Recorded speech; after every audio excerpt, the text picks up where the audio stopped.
गांव के किनारे एक छोटा सा घर था जिसमें एक साधारण सा लड़का आरफ अपनी दुनिया बसा रहा था। उसके आसपास हरियाली थी और चिड़ियों का चहचहाना उसकी सुबह की रौनक बढ़ाता था। लेकिन आरफ की दुनिया बाकी सभी से अलग थी। जहां अन्य बच्चे भगवान की पूजा में लॉस्ट थे, वहां आरफ का दिल तंत्र मंत्र की किताबों में धड़कता था। उसके मन में अजीब सी जिज्ञासा थी जो उसे हमेशा कुछ नया खोजने की प्रेरणा देती थी। एक दिन वो गांव के पुराने कबाड़ में घूम रहा था। वहां उसे एक पुरानी फटी हुई किताब मिली जिस पर सालों की धूल जमी हुई थी। जब उसने उसे उठाया तो उसकी सांसें थम गई। किताब पर लाल रंग में लिखा था, गुप्त यक्षिणी साधना विधि। जैसे ही उसने किताब खोली, हवा में अचानक ठंडक घुल गई। कमरे में एक अजीब सा सन्नाटा छा गया, मानो समय थम गया हो। पहले पन्ने पर लिखा था, इस साधना को करने वाला कभी पहले जैसा नहीं रहता। ये पढ़कर आरफ का दिल जोर से धड़कने लगा। एक अनजानी शक्ति उसे खींच रही थी, लेकिन साथ ही एक डर भी उसके दिल में घर कर गया था। फिर भी उसकी अंदर की जिज्ञासा डर पर हावी हो गई। उसने आगे पढ़ना जारी रखा। किताब में लिखा था, अमावस्या की रात, श्मशान घाट, अकेले और बिना पीछे देखे मंत्र जाप।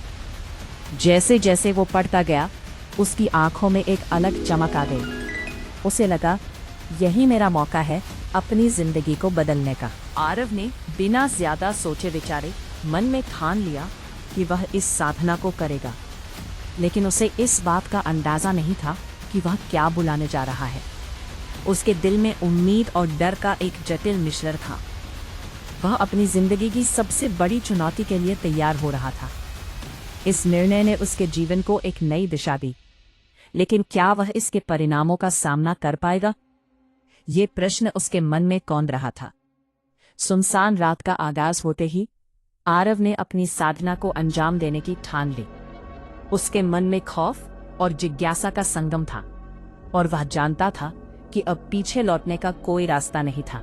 अमावस्या की रात, जब चांद अपनी रोशनी छुपा चुका था और आसमान में गहरे अंधकार का चादर ओढ़ लिया था, गांव के लोग अपने घरों में बंद थे।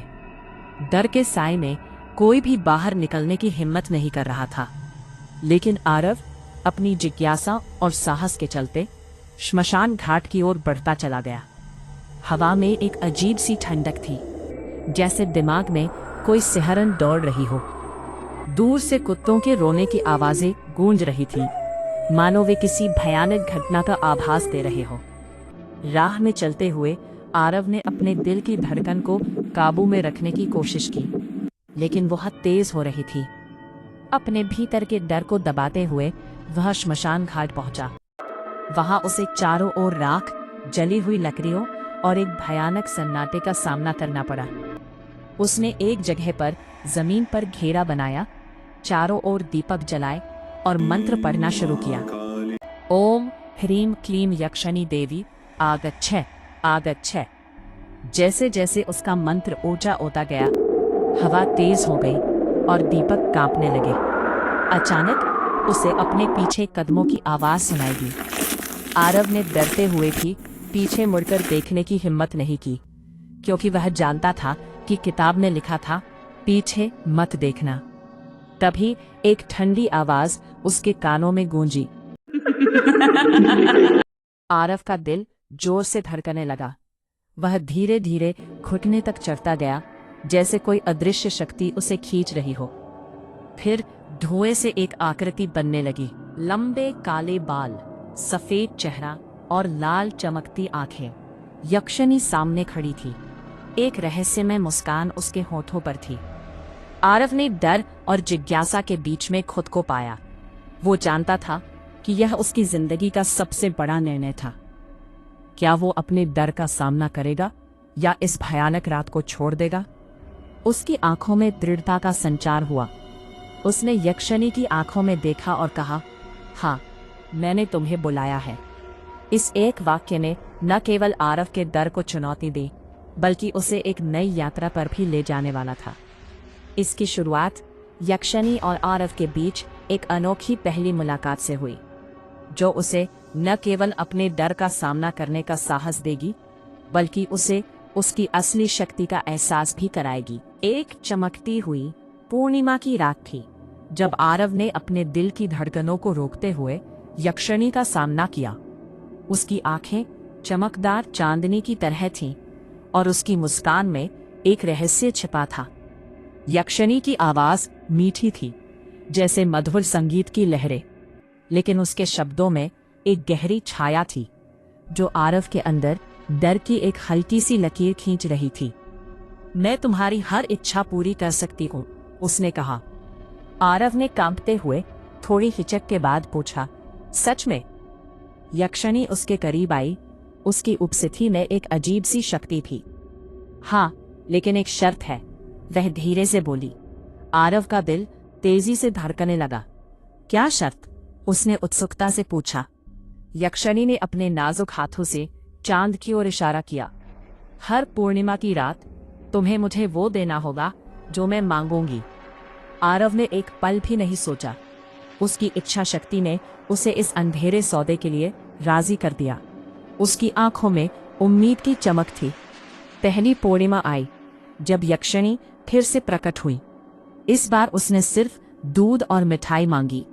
आरव ने बिना किसी संकोच के तुरंत उसे दे दिया।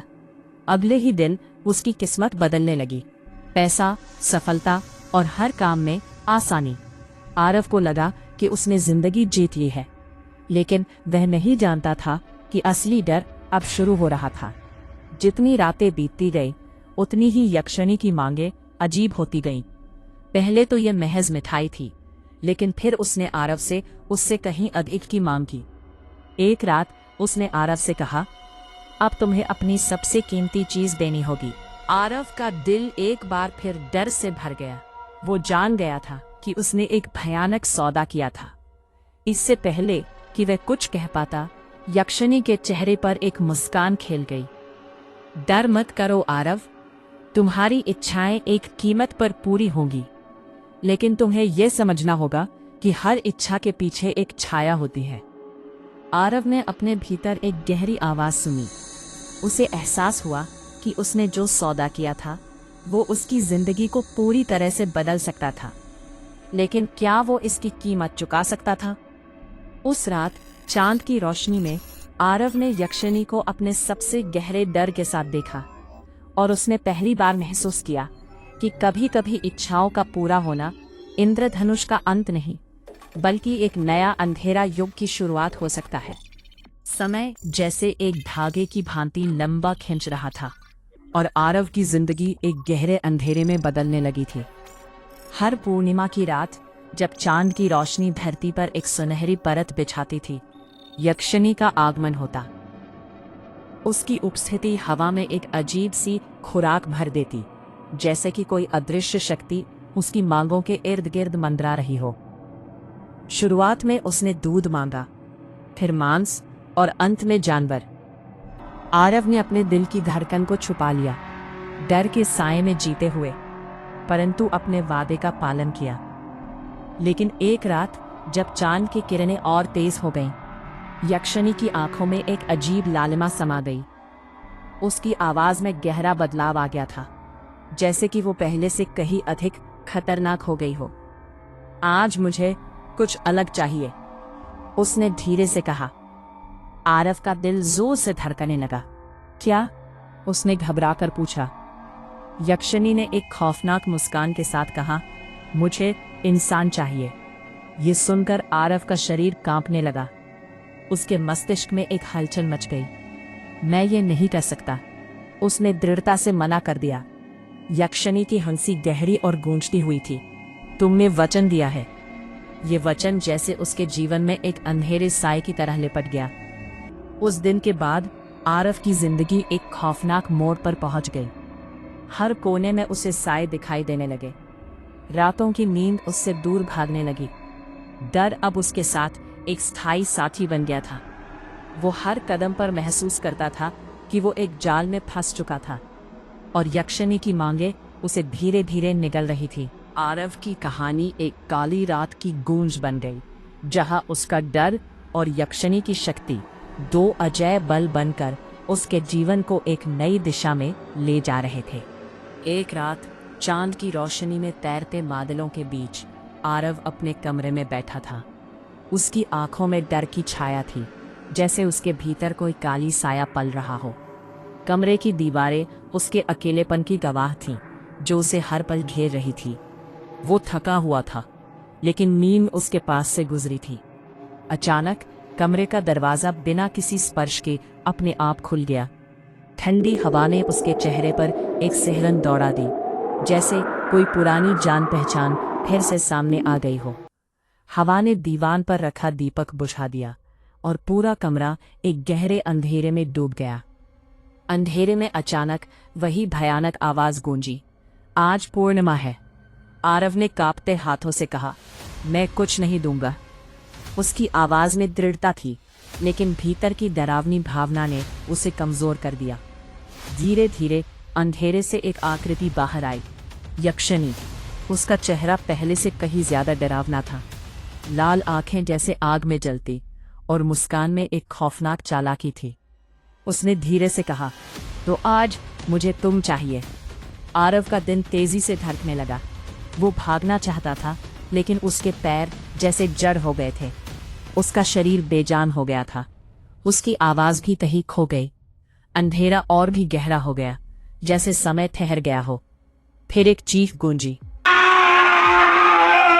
वो चीख आरव की थी या कोई और? यह सवाल हवा में ही रह गया। अगली सुबह जब लोग उसके घर पहुंचे, उन्हें सब कुछ खाली मिला।